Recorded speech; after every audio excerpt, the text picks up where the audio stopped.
Mata air di bayangan bukit. Audiobook novel silat. Cerita, Esa Mintarja. Bab 24. Sebenarnya lah, keadaan anak-anak muda Lumban Wetan dan Lumban Kulon menjadi semakin tegang.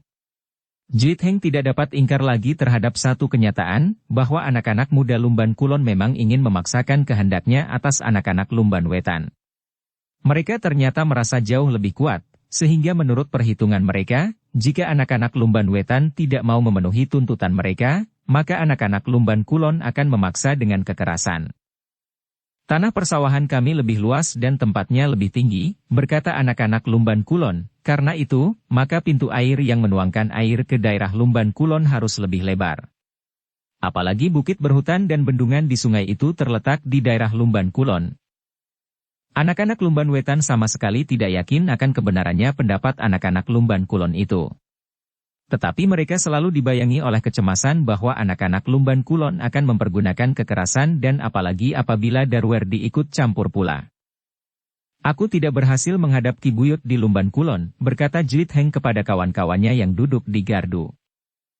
Bagaimana dengan Ki Buyut di Lumban Wetan? Seseorang berdesis. Ki Buyut akan bersedih hati, berkata Jlit Heng, apalagi mengingat masa lampau dari Lumban yang sebenarnya hanya satu. Kita sudah menyatakan persoalan ini, berkata anak muda yang bertubuh tinggi, tetapi agaknya Ki Buyut yang ingin menemui saudara kembarnya itu masih belum berhasil. Bukankah dua orang di antara kita, pernah datang ke Lumban Kulon sebelum Jlit Heng melakukannya, untuk minta waktu bagi Ki Buyut yang ingin bertemu dengan saudara kembarnya, tetapi kita tidak berhasil menghadap Ki Buyut di Lumban Kulon. Aku pun yakin, Ki Buyut di Lumban Kulon tidak mengetahui persoalan yang sedang berkecamuk antara kedua padukuhan ini, berkata Jlit Heng. Tetapi kawan-kawannya hanya dapat menggeleng kepala, tidak ada jalan yang dapat kita lakukan untuk mencegah tingkah laku anak-anak Lumban Kulon. Hadirnya Darwerdi di Lumban Kulon menambah kesombongan mereka. Seandainya Darwerdi tidak terlibat langsung dalam persoalan ini, ia sudah melakukan di luar sadarnya, karena ia tetap memberikan latihan olah kanuragan, meskipun ia mengetahui bahwa hanya anak-anak Lumban Kulon sajalah yang mengikutinya. Jlit Heng tidak menjawab lagi. Kepalanya terangguk-angguk lemah, sementara jantungnya terasa berdebaran. Sejak semula ia sudah membayangkan kemungkinan buruk itu. Tetapi tidak begitu cepat dan tidak begitu tajam seperti yang telah terjadi. Mudah-mudahan kehadiran Semi dan kawannya akan membuat anak-anak muda Lumban Kulon harus berpikir ulang, katanya di dalam hati. Menjelang dini hari, Jlit Heng dan dua orang kawannya turun dari gardu dan berjalan menyusuri jalan padukuhan. Rasa-rasanya malah menjadi semakin sepi dan dingin. Ketika Jlit Heng memandang bentangan sawah yang disaput oleh warna kelamnya malam, terasa jantungnya berdebaran.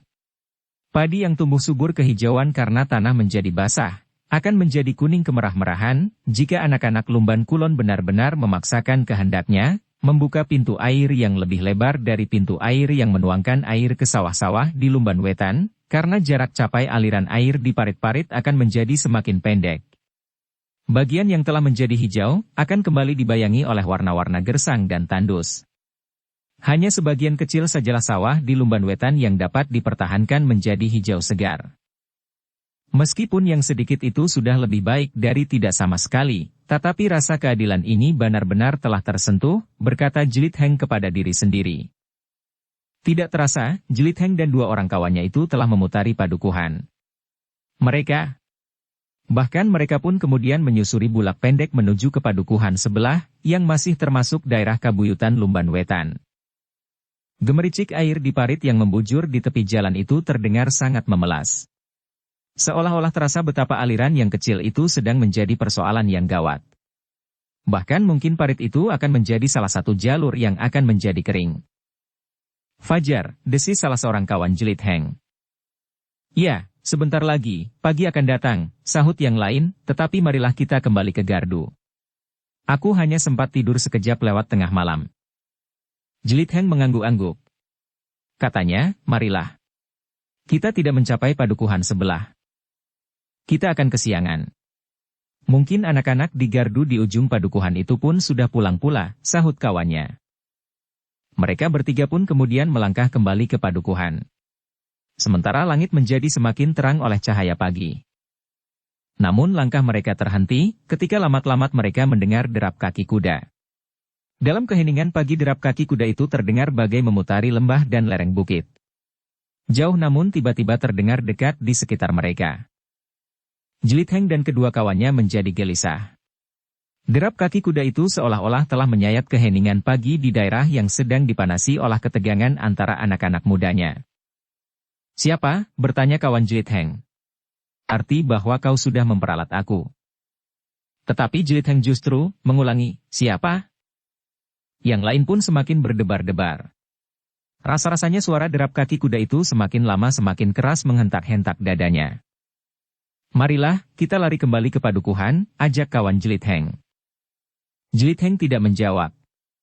Tetapi ia pun sudah siap untuk meloncat berlari. Tetapi ternyata mereka tidak sempat melakukannya. Sejenak kemudian dari keremangan dini hari mereka melihat 2 ekor kuda muncul berlari menuju ke arah mereka. "Tidak ada kesempatan," desis Jelit Heng. Kawannya pun mengurungkan niatnya. Namun dengan suara gemetar ia berdesis, "Siapa heh?" "Daruerdi?" Yang lain berdesis, "Mudah-mudahan." Tetapi sepagi ini, Jelit Heng ragu. Tetapi mereka tidak sempat terlalu lama berbincang. Sejenak kemudian 2 ekor kuda itu telah mendekat. Dalam pada itu, ketiga anak muda dari Lumban Wetan itu segera menepi. Rasa-rasanya kaki mereka bergetar oleh kegelisahan dan kecemasan. Apalagi ketika kedua ekor kuda itu mengurangi kecepatan dan tiba-tiba saja berhenti di hadapan mereka. "Hei, siapa kalian?" bertanya salah seorang penunggang kuda itu, namun keduanya mengerutkan keningnya ketika mereka melihat Jelit Heng ada di antara mereka. "Kami anak-anak dari Lumban Wetan," Jelit Heng lah yang menjawab. "Dari mana atau kemana kalian berada di sini di dini hari?" bertanya orang berkuda itu. "Kami sedang mengelilingi padukuhan yang termasuk dalam daerah Kabuyutan Lumban," jawab Jelit Heng. "Jadi kalian anak-anak dari padukuhan di sekitar tempat ini?" bertanya orang berkuda itu. "Ya Kisanak," suara Jelit Heng bergetar, "tetapi siapakah kalian berdua?" "Aku pemburu yang mencari buruan di hutan-hutan malam tadi aku tertarik berburu di hutan yang menyelubungi bukit itu," jawab salah seorang dari keduanya. "Oh," Jelit Heng mengangguk-angguk. Dipandaninya seekor binatang yang tersangkut di belakang penunggang yang seorang lagi. Hampir di luar sadarnya Jelit Heng bertanya, "Seekor harimau loreng?" "Ya," jawab penunggang kuda itu, "kami memerlukan kulitnya." "Heh, apakah orang-orang padukuhanmu dapat membantu kami?" "Untuk apa?" bertanya Jelit Heng. "Menguliti harimau itu. Lebih baik aku lakukan di sini kemudian aku tinggal membawa kulitnya saja. Aku kira, itu lebih baik daripada aku membawa seekor harimau kembali dan menguliti di rumahku." Kedua kawan Jelit Heng itu pun menarik nafas dalam-dalam. Ternyata kedua orang berkuda itu bukan orang-orang jahat yang akan mencelakai mereka. Justru mereka ingin mendapat bantuan orang-orang Lumban. Karena itu, salah seorang dari kedua kawan Jelit Heng itu berkata, "Kami akan melakukannya dengan senang hati. Marilah silahkan datang ke padukuhan kami." "Terima kasih. Kemana aku harus datang?" "Ke rumah Ki Buyut, atau kepada siapa?" bertanya orang berkuda itu. "Datanglah ke Banjar. Kami akan membantu," jawab kawan Jelit Heng yang lain, yang sudah berhasil mengatur perasaannya yang gelisah. "Marilah, kita pergi bersama-sama," berkata orang itu, "aku belum tahu di mana letak Banjar padukuhanmu." "Tetapi kami hanya berjalan kaki," berkata Jelit Heng. "Biarlah, kami akan menuntun kuda-kuda kami," jawab salah seorang dari kedua penunggang kuda itu, nampaknya menyenangkan sekali berjalan di dalam kabut yang keputih-putihan di dini hari. Kedua kawan Jelit Heng mengangguk-angguk. Salah seorang dari mereka berkata, "Naik sajalah di punggung kuda." "Itu tidak sopan," jawab orang berkuda itu sambil meloncat turun, "kami akan berjalan bersama kalian." Kawannya pun meloncat turun pula meskipun agak malas. Tetapi mereka pun kemudian berjalan menyusuri jalan bulak yang pendek, langsung menuju ke Banjar padukuhan sebelah. Berita kehadiran kedua orang pemburu dengan seekor harimau itu memang menarik hati beberapa orang anak muda yang telah pulang dari gardu. Mereka yang sedang menyapu halaman, dan melihat harimau itu pun bertanya, apa yang telah terjadi. Dengan lagar yang mantap, seolah-olah ia lebih mengetahui dari kedua pemburu itu sendiri. Jelit Heng menerangkan segala sesuatu tentang harimau yang mati itu. Beberapa orang anak muda pun segera berkumpul di Banjar. Langit yang buram menjadi semakin merah, dan kabut pagi pun mulai terkuak. Anak-anak muda Lumbon Wetan pun segera memperkenalkan diri kepada kedua anak-anak muda yang menyebut diri mereka pemburu itu. Mereka mengerumuni tubuh harimau yang terkapar di halaman banjar. Tidak ada luka-lukanya. Dengan apa kau membunuhnya? Bertanya Jelit Heng. Dengan tangan, jawab salah seorang dari keduanya, seorang anak muda bertubuh kekar dan meyakinkan. Bagaimana mungkin? Seorang anak muda Lumban Wetan bertanya dengan heran. Dalwerdi juga pernah melakukan, desis Jelit Heng. Tetapi ia selalu membawa pisau belati. Dengan belati itu ia membunuh harimau. Tetapi dengan demikian kulit harimau itu berlubang pula karena bekas ujung pisaunya, bahkan di beberapa tempat, desis seorang anak muda. Pemburu yang masih cukup muda itu tersenyum. Katanya, bukan persoalan yang sulit. Aku memang lebih senang mendapat kulit yang utuh. Harganya tentu lebih mahal dari kulit yang sudah berlubang. Anak-anak muda lamban itu pun mengangguk-angguk. Mereka pun tahu bahwa kulit harimau yang utuh harganya memang lebih mahal, karena kulit itu tidak cacat jika dipergunakan sebagai hiasan rumah orang-orang kaya di kota. Pagi itu anak-anak muda Lumban membantu kedua orang pemburu itu menguliti seekor harimau loreng yang besar. Tetapi sebenarnya mereka lebih banyak menonton dan justru mengganggu. Namun agaknya kedua pemburu itu sama sekali tidak merasa terganggu. Justru ia dengan gembira berkelakar dengan anak-anak muda Lumban Wetan. Heh, apakah kalau berdua masih akan berburu malam nanti, atau besok atau sampai kapanpun di bukit itu? Tiba-tiba saja Jelit Heng bertanya. Tidak, jawab pemburu itu. Jelit Heng mengerutkan keningnya. Dengan nada yang aneh ia bertanya, kenapa? Tidak. Aku sudah mendapat seekor harimau. Aku akan pulang nanti, jawab pemburu itu. Jelit Heng memandangi wajah pemburu itu dengan tegangnya. Namun dengan ragu-ragu ia bertanya, kenapa kau tidak membawa sekaligus 2 atau 3 lembar kulit harimau? Pemburu itu tertawa. Katanya, apakah kau lebih senang aku tinggal di sini untuk 1-2 hari? Jelit Heng mengumpat di dalam hati. Apalagi ketika ia melihat pemburu itu tertawa berkepanjangan. Kau gila, desis Jelit Heng yang hanya didengar oleh pemburu itu. Jika kalian bersedia memberi tempat penginapan selama aku di sini, aku tidak berkeberatan tinggal di sini 1-2 hari atau lebih. Karena aku tidak mempunyai bekal cakup untuk hidup di sini lebih dari 2 hari. Jika aku tinggal di gubuk orang tua di lereng bukit itu, tentu aku akan menjadi beban yang berat bagi mereka. Kami akan mengusahakan, jawab Jelit Heng, kalian akan tinggal di Banjar. Kami akan menyediakan makan bagi kalian meskipun hanya sekedarnya, sesuai dengan kebiasaan, kami di sini. Nasi, kadang-kadang jagung dengan dedaunan. Jika kalian memerlukan daging, kalian dapat mengambil sendiri di hutan itu. Jelit Heng berhenti sejenak, sementara kawan-kawannya tersenyum. Namun Jelit Heng masih meneruskan, tetapi ada jasa timbal balik. Kau dapat tinggal di sini sambil berburu, sementara kami menyediakan makan dan minum bagi kalian. Tetapi kalaupun harus memberikan sesuatu kepada kami. Apa? Harimau, kijang atau kelinci? Bertanya pemburu itu. Jelit Heng termangu-mangu sejenak. Namun kemudian katanya meskipun agak ragu-ragu, olah kanuragan. Kalian adalah orang yang mampu membunuh seekor harimau.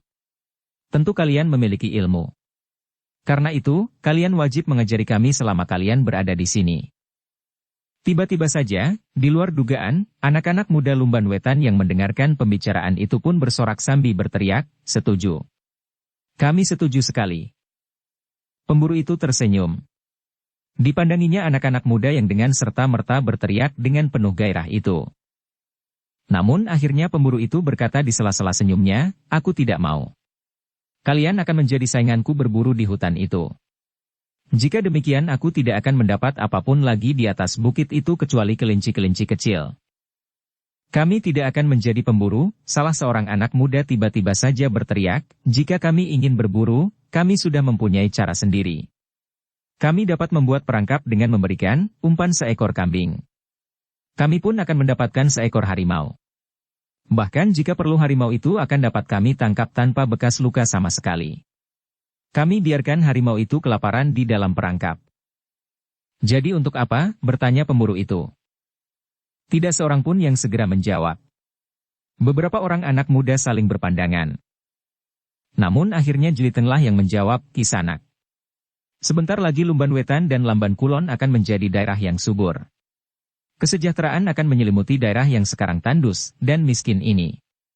Karena itu, sebelum harapan itu pada suatu saat akan menjadi kenyataan, maka biarlah kami mempersiapkan diri untuk menjadi pengawal yang baik bagi padukuhan ini.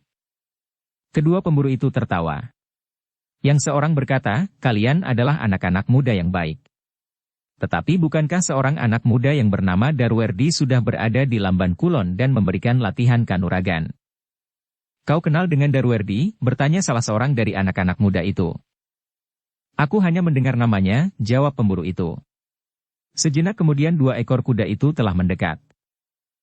Tetapi ia hanya bersedia memberikan latihan kepada anak-anak Lumban Kulon saja. Tidak kepada anak-anak Lumban Wetan, sahut anak muda Lumban itu. Kenapa? Bertanya pemburu itu. Kami tidak tahu, sahut Jelitheng. Ku akan pulang nanti, jawab pemburu itu. Kami tahu, tiba-tiba saja yang lain memotong, ia berpihak kepada anak-anak muda Lumban Kulon. Kenapa berpihak? Bertanya pemburu itu. Tidak apa-apa, Jelitenglah yang menyahut, mungkin karena ia tinggal di sana sehingga banyak orang-orang yang dekat sajalah yang diajarinya dalam olah kanuragan. Mungkin ia agak segan untuk melintas ke Lumban Wetan. Kami bersedia datang. Tetapi ia tetap tidak mau, seorang anak muda yang bertubuh gemuk berteriak. Jelitheng menarik nafas dalam-dalam. Sementara itu pemburu itu berkata, apakah kalian sedang bermusuhan? Jika demikian, aku tidak mau terlibat ke dalam permusuhan itu. Anak-anak muda itu pun terdiam. Sekali lagi mereka saling berpandangan. Mereka tidak tahu bagaimana mereka harus menjawab. Sekah lagi Jelithenglah yang menjawab. Katanya, kami tidak sedang bermusuhan. Tetap kami tidak menyangkal bahwa ada persaingan di antara kami. Tetapi persaingan ini akan memberikan akibat yang baik. Kami akan bersama-sama maju. Jika terjadi sesuatu di padukuhan ini, kami akan dapat berbuat sesuatu. Pemburu itu tersenyum. Katanya, bagus sekali. Jika kalian bersikap demikian, maka kalian benar-benar akan mendapatkan kemajuan yang pesat. Padukuhan kalian akan menjadi subur. Kehidupan rakyatnya akan menjadi sejahtera. Sementara anak-anak mudanya akan dapat menjaga dan melindungi apa yang terkandung di dalam kabuyutan ini, jadi kalian bersedia? Bertanya seorang anak muda. Aku akan mencoba, jawab pemburu itu. Kesanggupan itu telah memberikan kegembiraan pada anak-anak muda di Lumban Wetan. Mereka tidak akan terlalu banyak ketinggalan dari anak-anak muda Lumban Kulon. Meskipun anak-anak muda Lumban Kulon sudah mulai untuk beberapa lama, tetapi anak-anak Lumban Wetan bertekad untuk menyusul kemampuan mereka. Sejak malam itu, kedua pemburu itu telah berada di Lumban Wetan.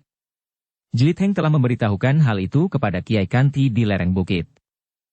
Syukurlah, berkata Kiai Kanti, tetapi apakah hal itu tidak akan berakibat sebaliknya? Justru karena kedua belah pihak merasa kuat, maka benturan tidak akan dapat dielakkan lagi? Mamang demikian. Tetapi mungkin juga keduanya menjadi ragu-ragu dan tidak akan bertindak sesuatu. Mudah-mudahan, Ngger. Mudah-mudahan akibat baiklah yang terjadi, desis Kiai Kanti kemudian. Di hari berikutnya kedua pemburu itu mulai dengan kesanggupannya untuk memberikan latihan olah kanuragan. Tetapi pemburu itu tidak melakukannya secara umum. Kepada anak-anak Lumban Wetan ia berkata, sambil mengeringkan kulit harimau itu, aku akan memberikan sedikit latihan olah kanuragan. Tetapi aku akan melakukannya dengan caraku. Pada hari-hari pertama, aku akan memilih 10 orang saja di antara kalian.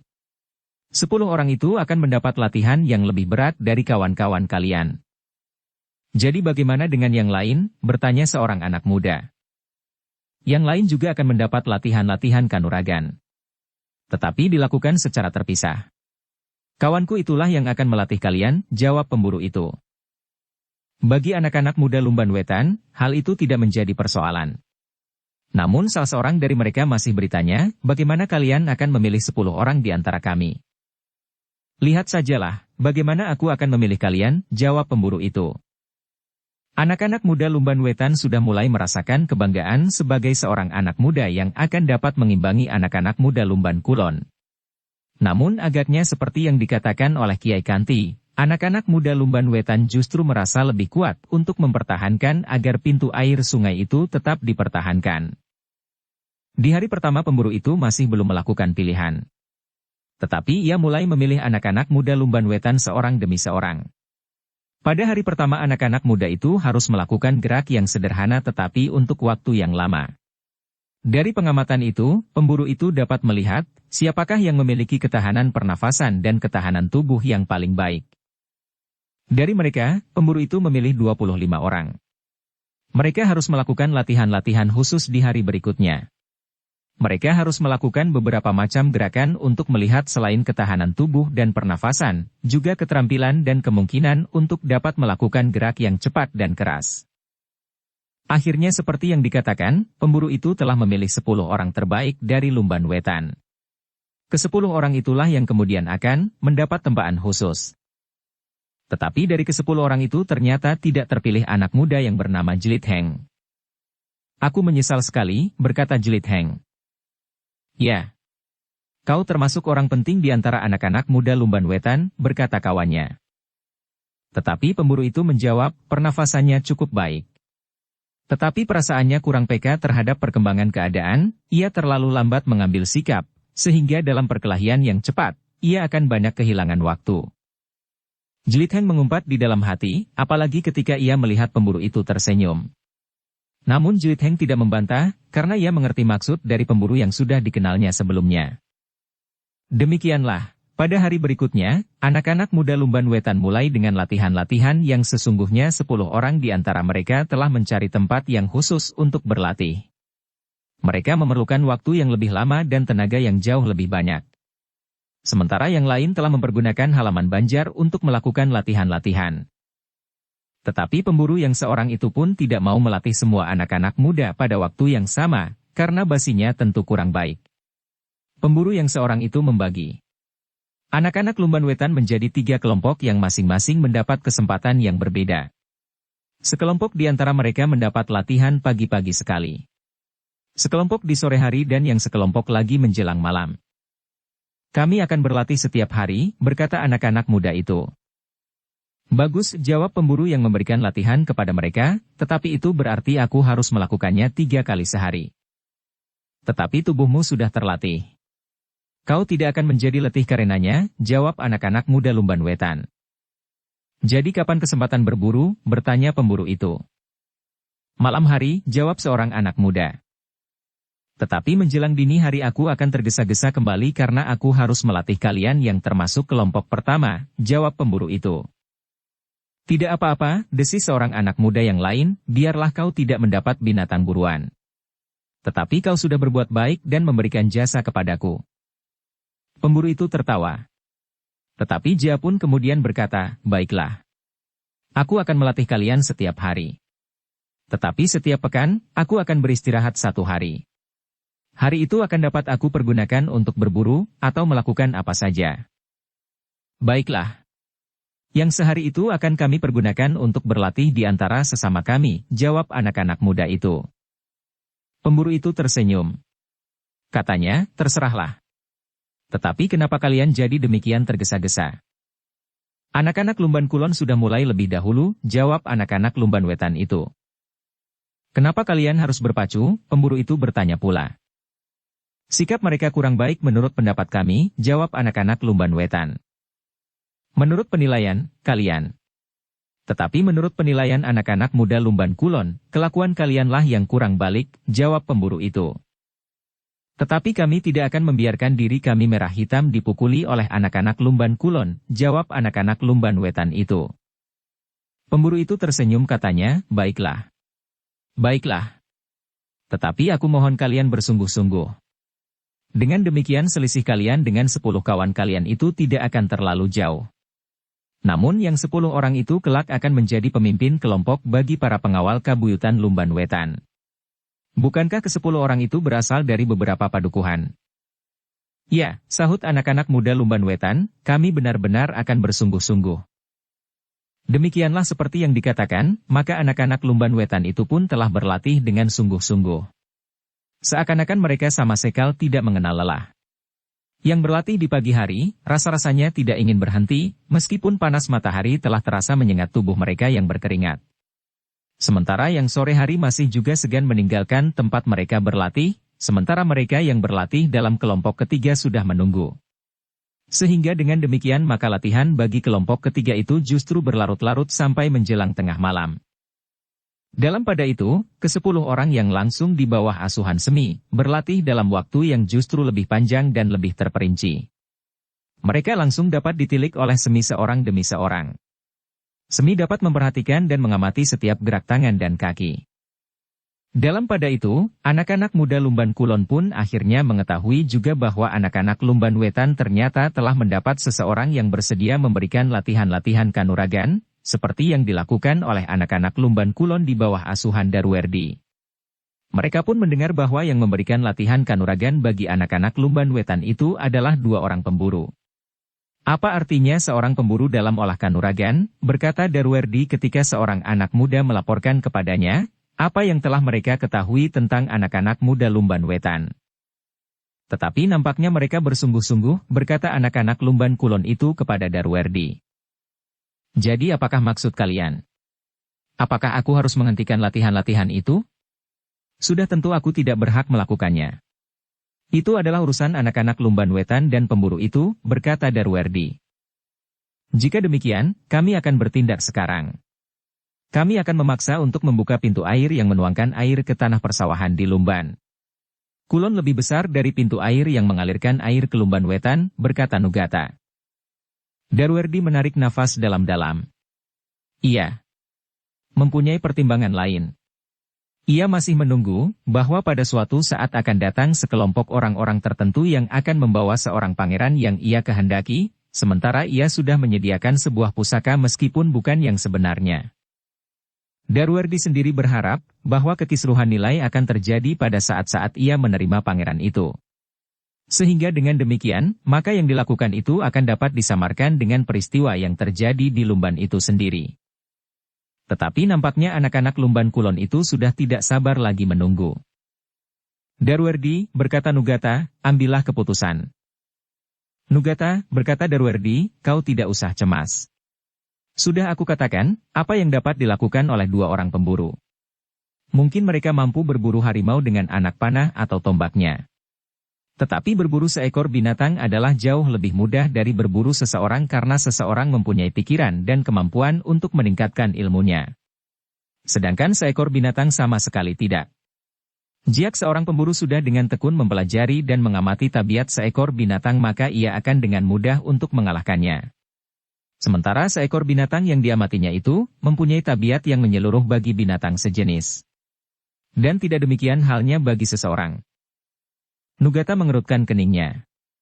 Namun katanya, aku mengerti. Tetapi aku masih menganggap bahwa kita sebaiknya berbuat lebih cepat. Meskipun kedua pemburu itu tidak memiliki ilmu kanuragan seperti kau, namun mereka akan mampu meningkatkan serba sedikit kemampuan anak-anak Lumban Wetan. Darwerdi menarik nafas dalam-dalam.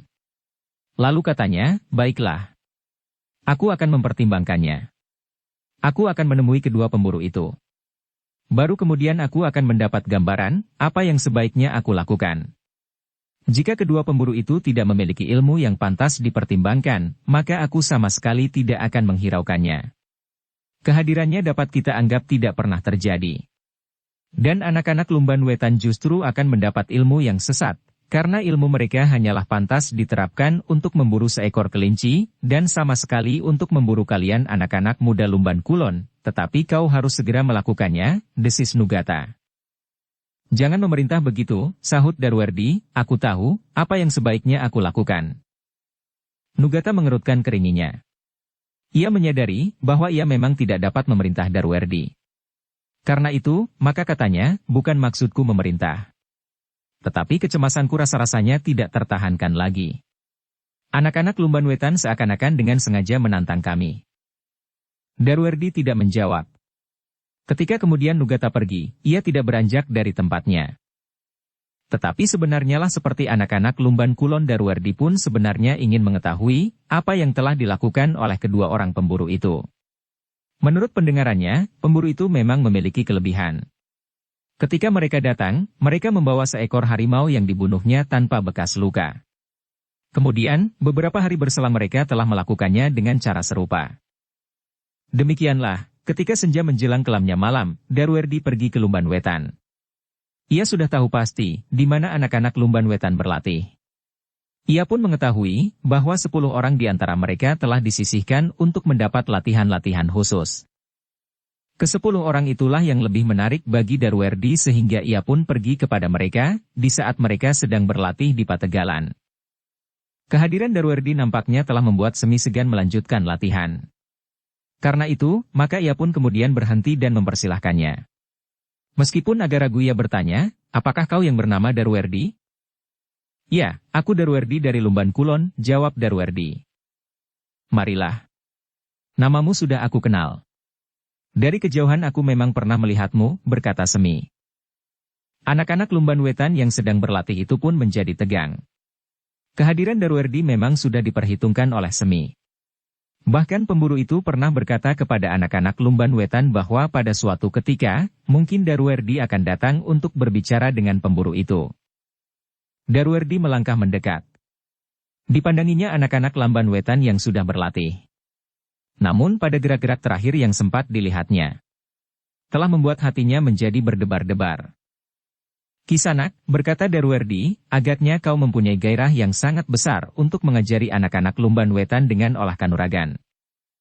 Bukan aku, jawab Semi, tetapi anak-anak Lumban Wetan sendirilah yang mempunyai gairah yang sangat besar. Adalah satu kebetulan bahwa aku terperosok masuk ke kabuyutan ini selagi aku memerlukan pertolongan mereka menguliti seekor harimau yang dapat aku tangkap di lereng bukit sebelah. Mengagumkan, berkata Darwerdi, jarang sekali orang yang dapat menangkap seekor harimau tanpa bekas luka. Itu sudah kebiasaanku, jawab Semi, karena itu kulit harimau hasil buruanku harganya tentu lebih mahal dari hasil buruan pemburu-pemburu yang lain, yang hanya membunuh seekor harimau dengan anak panah atau tombak.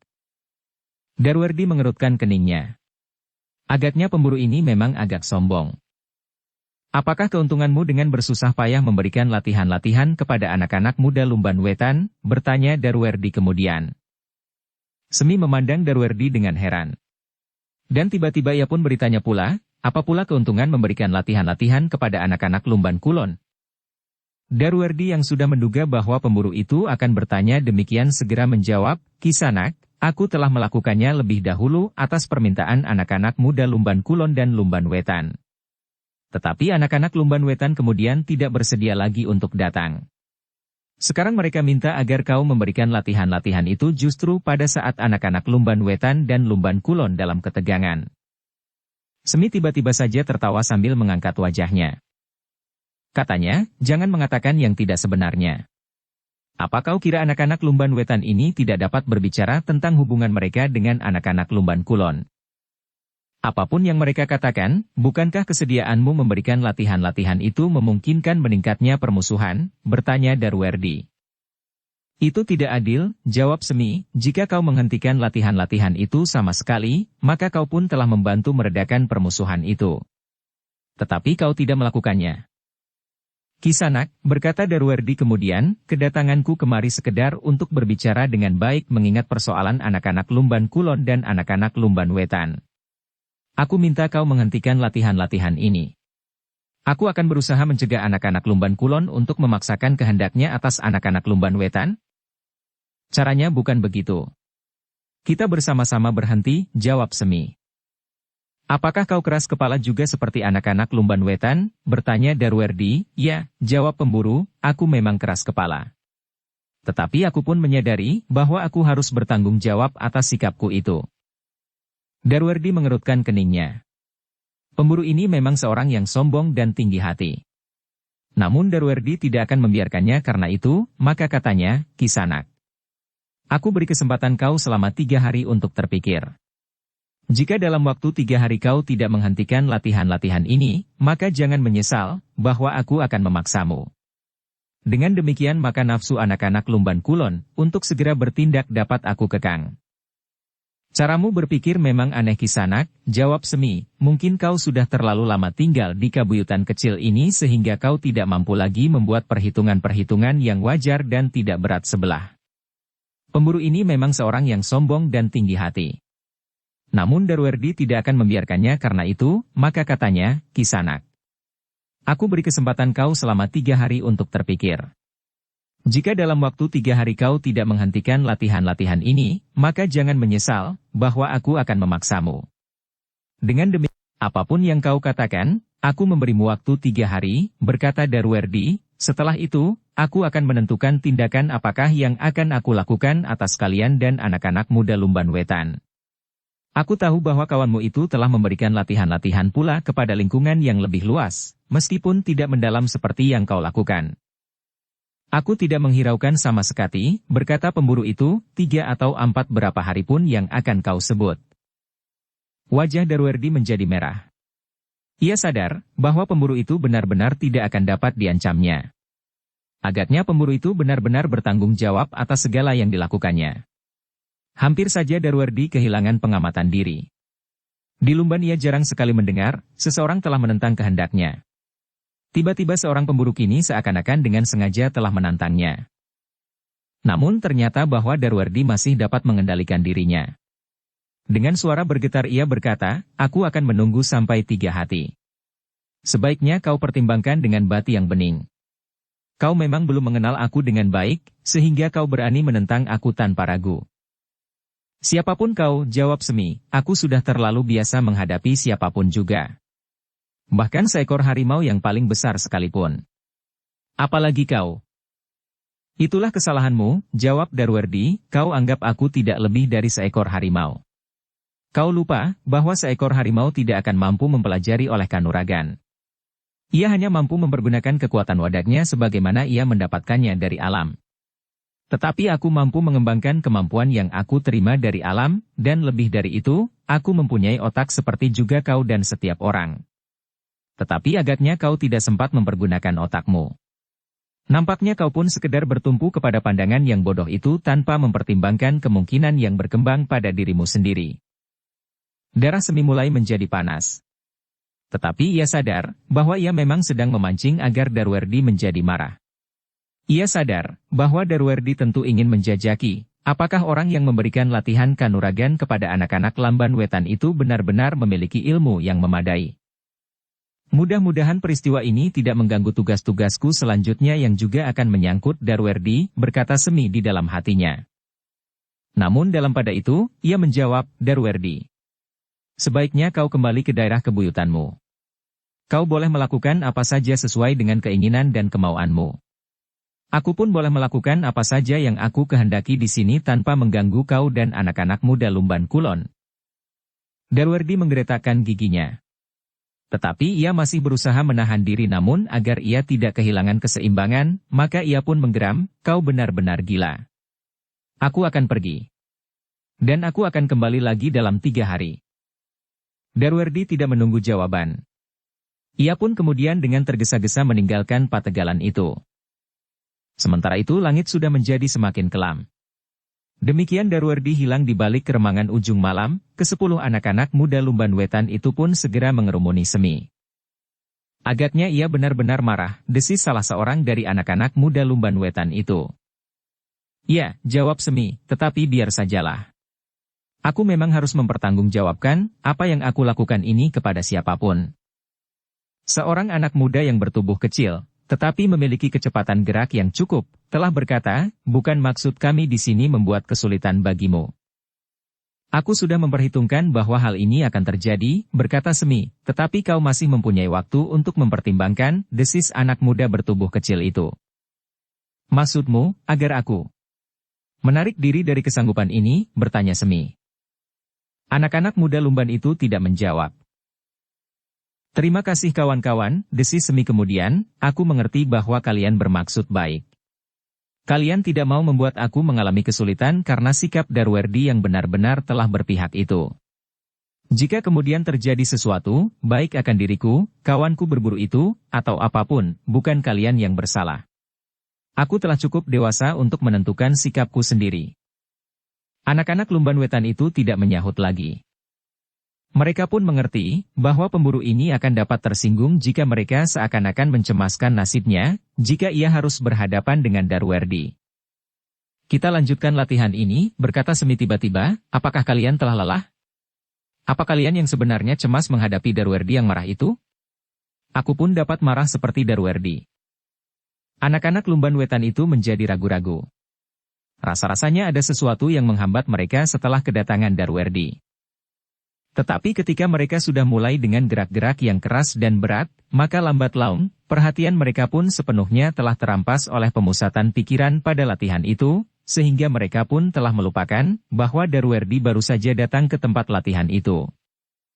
Ternyata kedatangan Darwerdi telah mendorong pemburu itu untuk bekerja lebih keras. Jika sebelumnya, ia selalu berusaha untuk menahan agar anak-anak Lumban Wetan itu tidak terlalu letih dalam latihan kanuragan, sehingga dapat mengganggu kerja mereka di sawah dan ladang masing-masing, maka yang dilakukan kemudian adalah justru sebaliknya. Pemburu itu telah menempa anak-anak muda Lumban Wetan itu sehingga mereka merasa menjadi sangat letih. Kaki-kaki mereka menjadi berat dan keringat bagaikan telah terperas habis. Baru ketika anak-anak Lumban Wetan itu mengeluh, pemburu itu berkata, kita akan beristirahat. Besok kita akan berlatih lebih baik lagi. Aku akan menunggu sampai 3 hari itu. Dan aku akan menunjukkan kepada kalian, bahwa kalian tidak akan kehilangan kesempatan untuk selanjutnya. Aku akan tetap berada di sini. Anak-anak muda Lumban Wetan tidak berani lagi mengatakan sesuatu kepada pemburu itu. Meskipun demikian, mereka benar-benar merasa cemas. Mereka bukan saja berpikir tentang hubungan mereka yang buruk dengan anak-anak muda Lumban Kulon, tetapi ia telah melibatkan seseorang yang sebenarnya tidak tahu menahu tentang persoalan itu. Jika terjadi sesuatu dengan kedua pemburu itu, justru karena Darwerdi, bukankah itu kesalahan kita? Bertanya mereka satu sama lain. Meskipun demikian, anak-anak Lumban Wetan itu tidak dapat menyampaikan kecemasannya itu. Mereka hanya dapat memperbincangkan di antara mereka. Lebih-lebih anak-anak muda yang termasuk 10 anak muda terbaik yang mendapat tempaan khusus itu.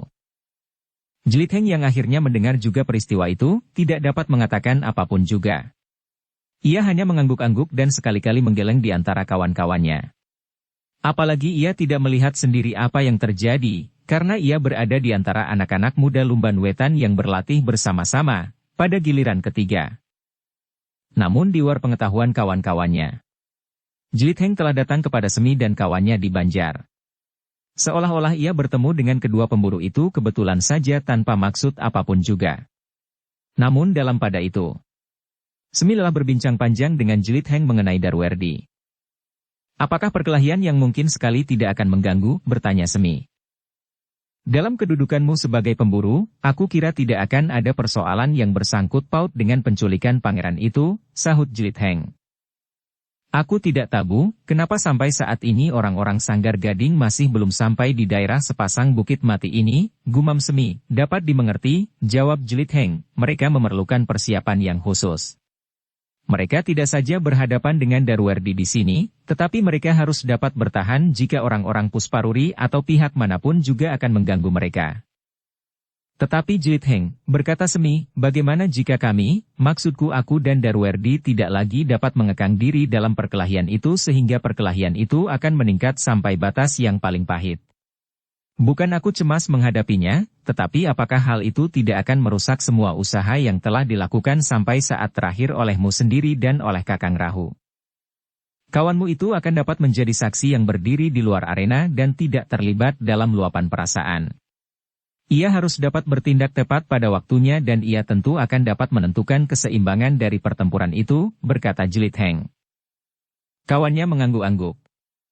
Meskipun ia merasa, tugas itu adalah tugas yang cukup berat baginya, karena ia pun akan dapat dijebak oleh panasnya darah yang mendidih di dalami jantungnya menghadapi anak muda yang bernama Darwerdi itu. Kita akan mendapat keuntungan dengan peristiwa itu, berkata Jelit Heng, kita akan dapat menjajaki kemampuan Darwerdi. Semi menarik nafas dalam-dalam. Desisnya, kau jugalah yang akan mendapatkan keuntungan itu, kenapa tidak kau tantang saja anak itu berkelahi? Jelit Heng tersenyum. Tetapi ia tidak menjawab. Sikap itulah yang kemudian menentukan sikap Semi selanjutnya. Ia tidak akan pergi dari Lumban, dan ia tidak akan menghentikan latihan-latihan yang diselenggarakannya seperti yang pernah dikatakan Semi kepada Darwerdi di hadapan ke-10 anak-anak Lumban, maka ia benar-benar bertekad untuk bertahan. Ia telah melakukan seperti yang dikatakannya. Bahkan ia telah meningkatkan latihan-latihan yang diberikan menjelang hari ketiga seperti yang diikrarkan oleh Darwerdi. Ternyata usaha Semi tidak sia-sia. 10 orang yang dipilihnya itu meningkat dengan cepat, melampaui kawan-kawannya yang lain. Bahkan karena latihan yang khusus, maka ke-10 orang itu telah berhasil menyusul dan bahkan melampaui kemampuan anak-anak muda Lumban Kulon yang tidak pernah terhenti, tetapi yang berlatih pada saat yang lebih jarang dari anak-anak muda Lumban Wetan. Pada hari yang ketiga, seperti yang diduga oleh Semi, maka Darwerdi benar-benar telah datang kepadanya. Tetapi seperti yang dikatakan oleh Jlik Heng, agar di samping kedua orang itu masih ada orang lain yang agak terpisah dari persoalannya, sehingga masih mempunyai kesempatan untuk membuat pertimbangan-pertimbangan. Karena itu pada hari ketiga, kawan Semi tidak berada di antara anak-anak Lumban Wetan yang lain, tetapi ia bersama-sama dengan Semi berada di Pategalan. Kau benar-benar keras kepala, geram Darwerdi ketika ia sudah berada di Pategalan itu. Sudah aku katakan, desis Semi, aku tidak akan meninggalkan Kabuyutan ini jika itu bukan karena kehendakku sendiri. Kau bawa kawanmu kemari, bertanya Darwerdi, lalu, kau sangka dengan demikian aku akan menarik ancamanku. Aku bawa ia untuk menjadi saksi. Aku sama sekali tidak berniat untuk berbuat licik. Kita sama-sama laki-laki yang mempunyai harga diri, jawab Semi. Darwerdi mengerutkan keningnya. Ia tidak menyangka bahwa sikap pemburu itu justru sedemikian kerasnya. Tetapi ia sama sekali tidak ingin menarik apa yang telah dikatakannya. Bahkan seandainya kedua pemburu itu berbuat curang, ia pun tidak akan ingkar. Ia akan menyelesaikan keduanya dan mengusir mereka dari tempat itu. Selain keduanya lelah meningkatkan ketegangan, keduanya juga akan dapat mengganggu usahanya untuk memecahkan masalah pusaka yang tersimpan di daerah sepasang bukit mati itu. Karena itu, maka tekad Darwerdi pun menjadi bulat. Dengan lantang ia berkata, kau benar-benar sudah menantang aku. Kaulah yang menantang aku, karena kau telah mencampuri urusanku dengan anak-anak muda Lumban Wetan. Mereka membantu aku jika aku mendapatkan binatang buruan. Apa salahnya jika aku memberikan imbalan yang berarti bagi mereka, tetapi tidak mengurangi milikku sama sekali? Persetan, bentak Darwerdi, jangan membual. Tetapi jangan menyesal jika langkahku akan terlalu panjang. Semi pun kemudian mempersiapkan diri.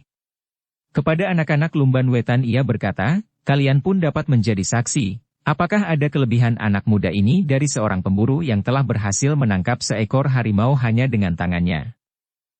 Wajah Darwerdi yang membara, rasa-rasanya bagaikan menyala. Ia tidak dapat menahan diri lagi.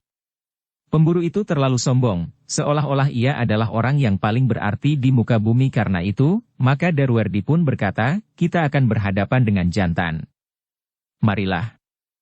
Jika kemudian ternyata kau menyesal bertempur dengan jantan, kau dapat mengajak kawanmu dan anak-anak Lumban Wetan untuk mengeroyokku. Tetapi yang terdengar adalah jawaban yang sangat menyakitkan hati. Pemburu itu justru tertawa sambil berkata, apakah kau sering melakukannya? Jawaban itu membuat Darwerdi tidak dapat menahan hati lagi. Dengan gigi gemeretak ia bergeser mendekat. Sementara itu, Semi yang melihat bahwa Darwerdi benar-benar akan mulai, telah bergeser pula. Kawan Semi berdiri termangu-mangu beberapa langkah. Dengan tegang ia mengikuti perkembangan keadaan, sementara 10 orang anak-anak muda Lumban Wetan menjadi sangat gelisah. Tetapi mereka tidak meninggalkan tempat itu, karena ada sesuatu yang mengikat mereka betapapun juga ada keinginan mereka untuk melihat, siapakah yang lebih kuat di antara kedua orang yang masih sama-sama muda itu. Sementara itu, ternyata bahwa di luar pengamatan orang-orang yang sedang memusatkan perhatiannya kepada orang-orang yang sedang bertengkar itu, 2 orang dengan mengendap-endap telah mendekati arena pertempuran. Mereka berusaha untuk dapat melihat pertempuran itu dari sela-sela anak-anak Lumban Wetan yang berdiri mematung melihat kedua anak-anak muda yang sudah siap untuk mulai dengan pertempuran yang garang. Dengan hati-hati keduanya bergeser semakin dekat. Ketika Darwerdi meloncat menyerang, maka kedua orang itu pun tertegun di tempatnya. Seorang di antaranya menarik nafas dalam-dalam. Tetapi ia tidak berkata apapun, karena suaranya akan dapat menarik perhatian salah seorang dari mereka yang sedang dicengkam ketegangan itu. Sebenarnya lah bahwa Jlit Heng telah menyampaikan persoalan itu kepada Kiai Kanti. Yang didengarnya dari Semi, telah dikatakannya kepada orang itu. Dan mereka pun sependapat, bahwa Darwerdi tentu tidak hanya sekedar menakut-nakuti saja. Ia akan datang tepat pada hari yang disebutnya. Karena itu, maka ketika Jlit Heng dan Kiai Kanti datang ke tempat itu maka mereka benar-benar menyaksikan kedua anak muda itu berhadapan dalam perang tanding. Dengan tegang, maka Jlit Heng pun mengikuti perkelahian yang kemudian telah menggetarkan Pategalan itu. Serangan Darwerdi datang seperti badai, mengguncang pepohonan dan menghentak bukit-bukit batu. Namun sebenarnya Semi telah melawannya bagaikan angin prahara yang bergulung-gulung mengguncang lautan dan mendorong ombak berderu menghantam batu karang. Benturan ilmu yang dahsyat dilambari dengan tenaga yang kuat dari anak-anak muda yang sedang marah, telah membuat pertempuran itu menjadi semakin sengit. Jlit Heng memperhatikan pertempuran itu dengan jantung yang berdegup semakin keras. Sementara Kiai Kanti benar-benar telah terpukau oleh kemampuan kedua anak muda itu. Ternyata Darwerdi adalah anak muda yang memiliki ketangkasan dan keterampilan mempergunakan seluruh anggota badannya. Kaki, tangan jari-jari, siku dan lututnya. Ia menyerang dengan tiba-tiba dan melontar menghindar dengan cepat. Namun dalam pada itu, Semi yang bertubuh kekar dan kuat itu bagaikan tonggak yang tidak tergoyahkan. Dengan gerak dan geseran kaki, ia bertahan menghadapi kecepatan serangan Darwerdi. Meskipun geraknya satu-satu, tetapi ia berdiri menghadap kemana saja arah serangan lawannya datang. Dengan demikian, ia mampu bertahan dengan kelebihan yang ada padanya. Kadang-kadang Semi sama sekali tidak ingin menghindari serangan yang meluncur ke arahnya. Tetapi ia dengan membenturkan kekuatan raksasanya, sehingga dengan demikian, ia langsung dapat mengetahui tataran kekuatan lawannya pada saat-saat tertentu. Betapapun kuat daya tahan tubuhnya, namun karena serangan Darwerdi yang datang beruntun, semakin terasa bahwa sentuhan-sentuhan serangan itu telah mulai hinggap di tubuhnya. Bahkan semakin lama terasa sentuhan-sentuhan itu membuat kulit dagingnya menjadi sakit. Tetapi dalam pada itu, Darwerdi yang telah mengerahkan segenap kemampuannya itu pun mengumpat di dalam hati. Seakan-akan Semi yang bertenaga raksasa itu, mampu menahan rasa sakit yang betapapun juga menyengat badannya. Bahkan Darwerdi mulai bertanya kepada diri sendiri, apakah anak ini mempunyai aji lembu sekilan? Namun ketika pada suatu saat ia sempat mendengar pemburu itu berdesis, maka Darwerdi pun yakin bahwa lawannya tidak mempunyai aji lembu sekilan, atau tameng wajah atau ilmu kebal. Lambat laun Darwerdi mengerti bahwa lawannya itu pun telah didera oleh perasaan sakit yang semakin tajam. Meskipun demikian, perlawanan Semi sama sekali tidak mengendor.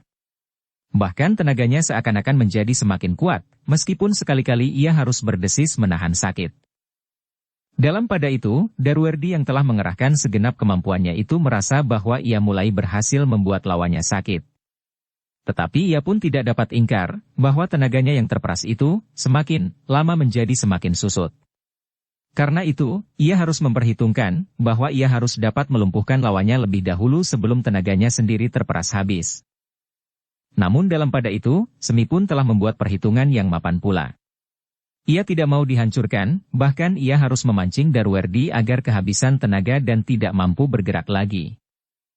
Karena itulah, maka Semi pun kemudian bertempur lebih berhati-hati. Ia masih tetap berusaha membenturkan kekuatannya. Tetapi dengan lebih mapan dengan menghindarkan bagian tubuhnya yang akan dapat disakiti oleh lawannya dalam pada itu, Kiai Kanti dan Jlit Heng pun memperhatikan perkelahian yang menjadi semakin sengit itu dengan nafas yang tertahan-tahan. Bahkan ia pun beringsut setapak di luar sadarnya. Untunglah bahwa Kiai Kanti sempat menggamitnya, sehingga Jlit Heng tidak terdorong mendekati arena. Sebenarnya pertempuran itu menjadi semakin dahsyat. Meskipun Darwerdi nampak mulai dipengaruhi oleh nafasnya yang terengah-engah, sementara Semi pun kadang-kadang telah menyeringai menahan sakit, namun keduanya masih bertempur dengan segenap kemampuan yang ada padanya. Semi yang mulai dijalari perasaan pedih itu pun mulai memperhitungkan kemungkinan-kemungkinan lain.